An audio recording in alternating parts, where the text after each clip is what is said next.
loolu moom wóor na ma Ablaye comme yow bokk nga ci gars yi considéré comme bukki tu vois comme yow non njuur ci bukki yi mag yi nga bokk. non njuur Samba. waaw léegi léegi naa njuur la sant quoi njuur. na bàyyi sant boobu nag non. non dama dégg ñu ne njuur. bukki laa wax rek man bukki laa wax wuy ma ci. non man dama nag olof dafa am benn séeréer bu ne ma. Ablaye bukki njuur la Ablaye wuy ma ci li ma tontu ma ci li ma laaj dama ne. non xam nga njuur ak njuur dañoo njuur. Ablaye bàyyi loolu ba ne tontu ma loo gisee nii Alaaji Man wax. non Thione rek Thione avant tout damay remercier ce téléspectateur Balago TV. Vraiment di am mbégte ndaxte je pense que la révolution culturelle bi en train de se passer au Sénégal fii la jëlee son envol fii ci sa kër et puis loolu c'est symbolique Thione. loolu da nga ci war a sant yàlla bu baax. parce que libération peuple boo gis mu ngi commencer par la libération culturelle te grand Alioune Tine bi maître Tine mii toog. di monument. xam na loolu. donc ma lay remercier si opportunité bi ñu may pour ñu exprimer wu di remercier sunu grand Alioune Tine. ndaxte yow tey tu nous as fait une belle surprise. bi nga ko invité. ndax vraiment man de bi ma ko dajeeg fii dama kontaan. parce que dama xam ne le débat est vivant. et que li tubaab di wax autrement ce serait inquiétant. il faut que le débat soit vivant. voilà donc may remercier nag kii nga xam ne Idrissa papaam lañ ma tuddee. Laara Bëgëj. waaw papaam lañ ma tuddee Idrissa Diop. donc Ablaye Diop di papaam. ñu tuddee ma ko donc ma koy remercier si taxawaay bi ndaxte moom dafa am loo xam ne si parcours am dafa ma neex ndax artistes tey yu nekk fii Sénégal yu mag a mag yëpp yu nekk fii daanaka si loxoom lañ jaar. te daf leen doon protéger moment boobu te moom moo leen magoon fuuf. mais da leen doon wax man su may tëgg man Idrissa. su booy yu géewul du ma gée. mais protection boobu la continuer ba génération bi. kon moom il est constant dans ce qu'il fait. mais nag Thione yow aussi tu as l'image de Mani Dibango. tu es un sage. yow ku la xamul rek moo lay wax bañkat nga ñafekat nga xeexkat nga. te grand li Wade di wax rek laa lay waxaat Ablaye Wade nee na c'est dans la lutte que l'homme est heureux. il faut lutter man Wade c'est la lutte qui me rend heureux qui me fait vivre donc man aussi damay xeex ba jeex xam nga lu tax. d'abord SODAV bi ngay wax man j'aimerais que Ngoné Ndour ñëw toog fii Thione xam nga lu tax. mais invité naa non xaaral. waaw invité nga ko. invité naa ko bon j'ai lancé. non du ñëw. ah non si mën na ñëw. mais grand gis nga ku nekkul ci lu leer doo ñeme ay débat di yónni say suq. gis nga ma wax la Modou Lo Balla Gaye taxawal Ngoné sama sister. waaw dégg nga Ablaye Guissé li mu wax ñëw la parce que. non du mus a ñëw. dina ñëw. Thione kii du mus a teg tànkam fi sa studio moom bu doon TFM nga ko invité. sax parce que dégg naa benn jour Alaaji Assane Gueye invité woon na ko pour affaire SODAV Youssou Ndour di siyaade ko ne ko bul dem. ah bon bu demee lu muy wax. grand gis nga ma wax la leen. Ngoné ñëwal waay. ñëwal gis nga man du ma tontu conseil d'administration koo mën a jël A ba Z du ma leen tontu xam nga lu tax. waaw parce que man je dis que li ma xam naa ko preuve yi ma am jox naa ko OFNAC. te je sais que la loi la justice fera son travail te grand ñun man li ma la wax rek du dañ de dama ne xeex bi même bu ma ci bàyyi sama bakkan. déet. dama ko ci def. boo ko ci bàyyi nag bakkan bi ba da nga ko soxla. waaw mais non xam nga pour wax la lu tax. waaw parce que lii c'est une question cruciale c'est-à-dire que droit d'auteur dafa nekk loo xam ne tey jii ñun xam nañu lu tax ñu yegg fii tey ñun sur le plan chronologique xam nañu lu tax ñu yegg fii.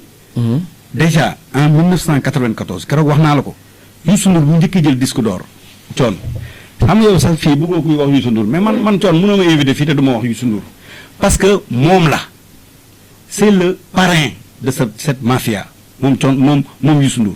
c'est le parrain de cette mafia donc en 94 bu ñu jëlee disque d'or Abdou Diouf recevoir ko qu'est-ce qu'il a demandé Abdou Diouf que jox ma BSDA le bureau sénégalais des droits d'auteur mais Abdou Diouf ne ko mais mënut a nekk Abdou Diouf demoon na sax ba di ko jox mais entourage Abdou Diouf conseil culturel yi ñoo ne ko mais Abdou Diouf lii mënut a nekk nga jël lu day ni bureau Sénégal di doon jox ko benn nit benn artiste mënut a nekk c'est pas une société léegi mu ñafe di ñafe ba 2012 la seconde alternance mu dem jàppale Macky gagné def ko ministre de la culture souvent damay am envie di ko wax xam nga lu tax parce que artistes yi il faut ñu yeewu artistes sénégalais yi ak homme de culture yi dañoo yeewuwul parce que masla bi bu bëree ñoom seen bopp seen sët yi c'est-à-dire sët yi si ndóol la ñuy dee dañuy xiif mar te alors que culture tey lu muy def dans les pays développés culture moo yore économie pays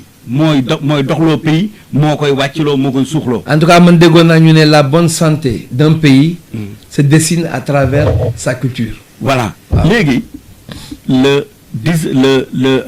en 2012 Macky Sall arrive au pouvoir premier gouvernement le 4 avril nous nommé Youssou Ndour ministre de la culture et du tourisme donc Youssou Ndour il n'a fait que 6 mois à la tête de ce ministère ak bambula boo xam ne nag kenn xamu ko maanaam déstructurer le ministère de la culture parce que mënu ko yore xamu ko c'est pas son métier mënu ko xam-xam bi yoru ko il faut oser dire les mots parce que sooy raay day mel ni moom benn genre kii alors que moom en réalité il a été le plus nul des ministres de la culture que le Sénégal a eu man je le dis en connaissance de cause lu ma ci nëbb dara ministre de la culture yi lu tax Abdou Diouf ci boppam nekk francophonie woo Macky Sall ne ko def nga erreur bu mag yow kii waroo ko nommer ministre de la culture. parce que ministre de la culture. Ablaye. non defal ndànk. Ablaye est-ce que tu as les preuves. non defal ndànk Abdou Diouf moo def ministre de la culture. bu war a dem ci ay francophonie fu nekk. oui. nga xam ne amul niveau c'est pas bien pour un pays c'est le rayonnement culturel du Sénégal c'est à travers son ministre de la culture léegi 6 mois la def ñu jëlee ko fi mais benn acte la Youssou Ndour posé benn acte. mooy dafa li droit di wax récidive maanaam 94. BSDA bi mu soxla woon.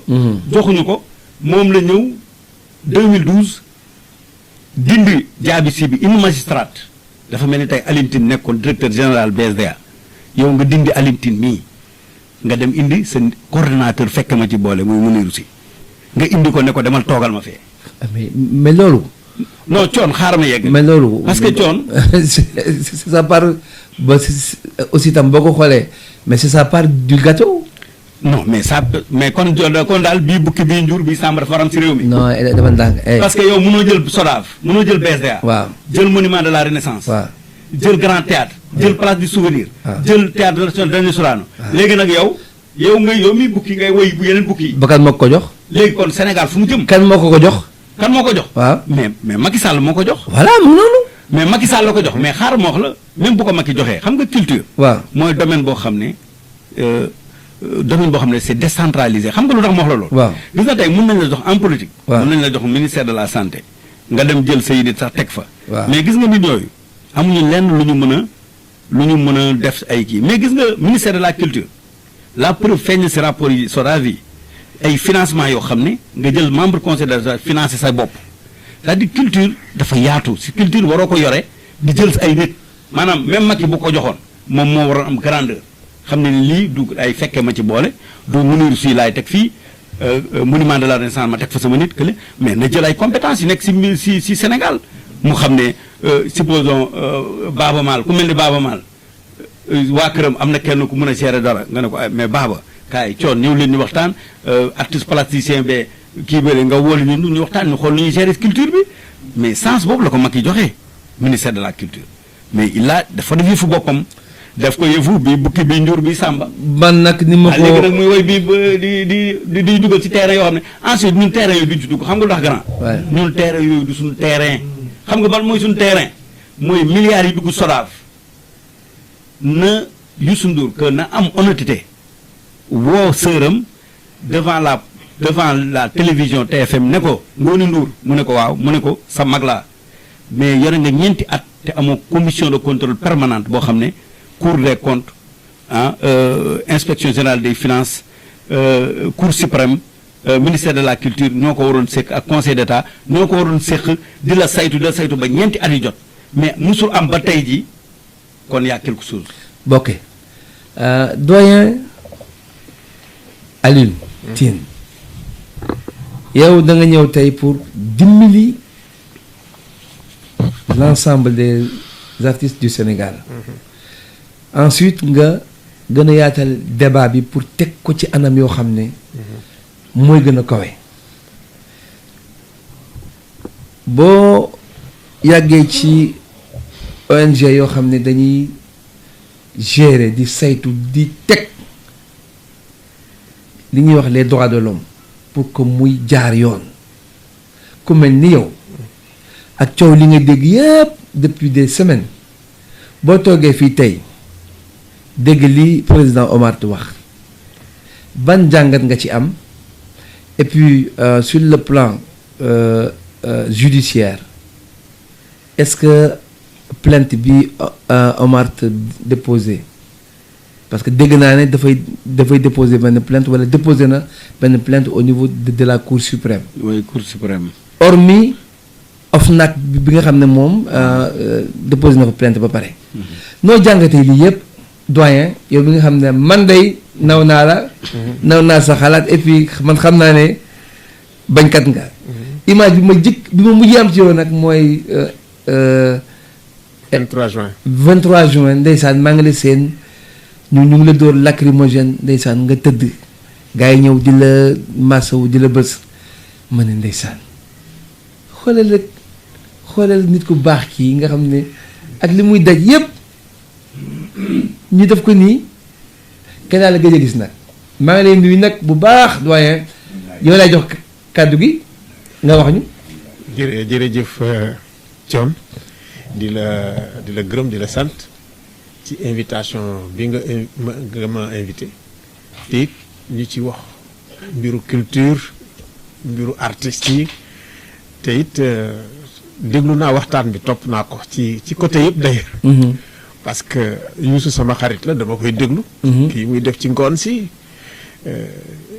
yow macha allah kontaan naa li ma toog yow parce que tu es un immense artiste un poète boo xam ne sax mérité nga comme ni ñu defal Bob Dylan. Bob Dylan dañu jël chanson yam jox ko prix Nobel yow li nga wax dafa am sens neex na am na mélodie am na beat dëgg beat bi moom am na yaakaar naa ne sax ci mbalax bi am na loo ci indi ci beat bi merci beaucoup macha allah et ki sama xarit la Idrissa Diop. Idrissa lu mu laal transformé ko en or. même suñu chanson naturelle yi ak ñi muy waxal. dafay mel ni jeu ci moom. di nuyu tamit Omar parce que yónnee na ma documentation yu bëri. ma koy xool di ko lire di ko saytu. culture nag dafa màbb. culture bu fekkee ne dañu bëgg ressource. pour man culture moo gën baax ci ressource que pétrole. que gaz ak leneen. ah bon.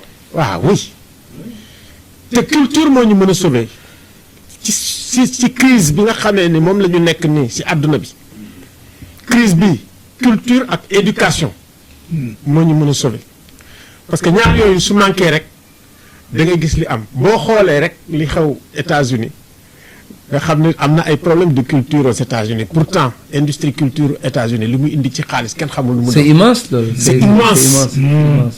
boo jëlee industrie culturelle bu France bu Europe c'est immense c'est énorme. Senghor bi mu fi nee mun nañ ni amoon na politique culturelle. Diouf bi mu fi nee dem na ba nga xam ne à partir des années 90 bi mu indee Moustapha Ka ñu créé la Biennale des Arts man ci ñu créé Biennale des Arts. ci ñi nga xam ne moom la ñu consulter ci laa bokkoon.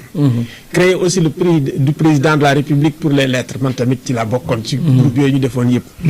donc Wade amul politique culturelle musul indi ay hommes de culture yoo xam ne ñoom ñoo développer la culture Macky Sall pareil sinon c'est pire alors que fii franchement boo xoolee la créativité des gens que mu ne dans le domaine musical que mu nekk ci yeneen domaines yi macha allah. donc war nañu jël culture xam ne culture dafa yëkkati économie boo gisee Afrique du Sud tey Nigéria romb ko di dem mais dañu def xaalis ci culture bi. beaucoup d'argent dañ xaalis ci musique bi. beaucoup d'argent boo xoolee clip yi nga xam ne moom la Nigérians yi def nga comparer ko ak suñu bos yi da nga xam ne mais amul dara. donc il faut que ñu am conscience que culture day yëkkati économie. culture day yëkkati peuple. te li ngeen di def nii ci ni ma ko gisee. espèce de révolution culturelle la. c'est une véritable révolution culturelle nag maintenant nag xaw ma ndax di ngeen ko mënee ba mu jeex bu ñu fekkee ne dañuy poser question yi de façon je veux dire juste. moi je peux pas comprendre que bon ñu créer SODAV c'est une excellente chose mais quand même mu am un mécanisme boo xam ni c'est le mécanisme de régulation et de contrôle des finances pendant 5 ans teguñ ko il faut saisir la Cour suprême ça c'est un dysfonctionnement grave des institutions de l'État xaw ma naka la ñu mën a am État ñu mettre un truc boo xam ni ça génère des milliards je pense que erreur bi ñu jëkk a def mooy le fait effectivement que mettre ñu cette commission en place. avant. d'accord avant. non institution boo ko tegee institution d'État. mu am ay mécanismes yoo xam ne dañ koy doxal. da koy teg su ko defee coow li du bari parce que dina am ñoo xam ne dañuy ñëw saytu ni mbir mi nii la demee li ngeen def yoon la li ngeen def du yoon léegi plainte bi nga xam ne yow déposé nga ko aussi OFNAC.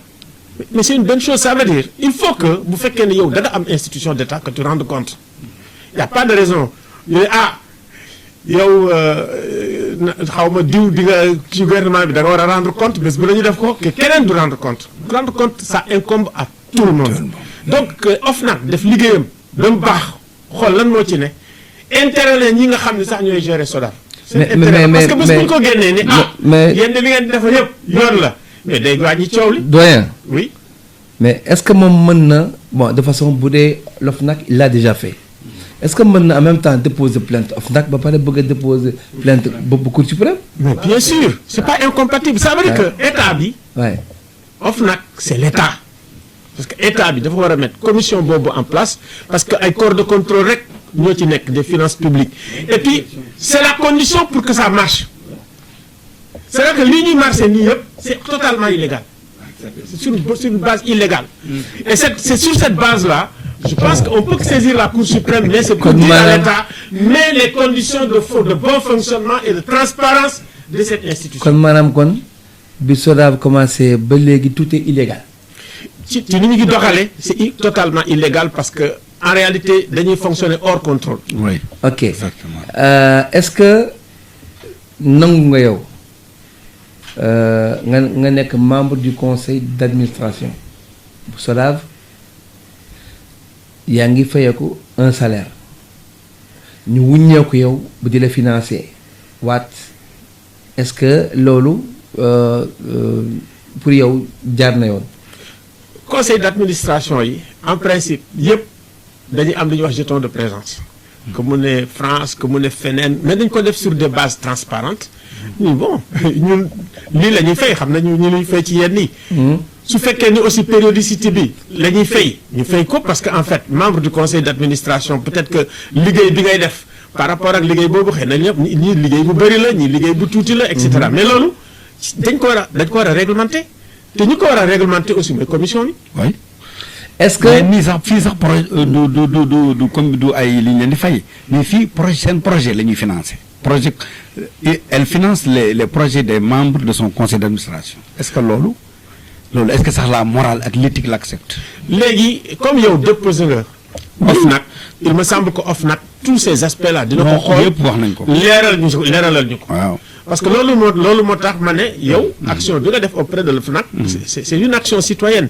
et puis OFNAC aussi loolu mooy liggéeyam. pour ñu def ko kenn waru ci mer. ça veut dire que tey bu fekkee ne da ngay dem boo fekkee ne li nga def amul benn problème. amuloo dara loo ci xalaat bu ñu la yóbboo OFNAC da nga ne alhamdulilah. bu ñu ma yóbboo OFNAC dina affaire bi dina leer affaire bi dina truc bu la OFNAC leeralee. baax na.